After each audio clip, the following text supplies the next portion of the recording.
नमस्कार मंडळी, आज बनवलेली आहे गव्हाच्या पिठाची कुरकुरीत आणि चटपटीत मठरी।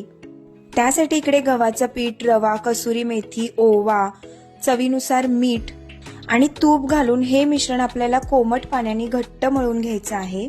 या रेसिपीचा डिटेल व्हिडिओ जर तुम्हाला पाहायचा असेल तर तो मी माझ्या YouTube चॅनलला अपलोड केलेला आहे, तिथे जाऊन तुम्ही पाहू शकता। पीठ मळून झाल्यानंतर वरून थोडंसं तेल लावून पुन्हा एकदा पीठ मळून घ्यायचं आहे आणि 10 मिनिटं रेस्ट होण्यासाठी ठेवून द्यायचं आहे। 10 मिनिटांनंतर याची लाटी लाटून आपल्याला मठरी पाडून घ्यायची आहेत। तयार मठरीनं फोर्कच्या साहाय्याने होल करून घ्यायचे आहेत। कडकडीत तेलात खरपूस रंगावर आपल्याला मठरी तळून घ्यायच्या आहेत। तयार मठरी चटपटीत होण्यासाठी याच्यामध्ये मी चाट मसाला आणि पेरी पेरी मसाला वापरलेला आहे। एकदा नक्की ट्राय करून बघा, लहानांपासून मोठ्यांपर्यंत या मठरी सगळ्यांनाच आवडतील।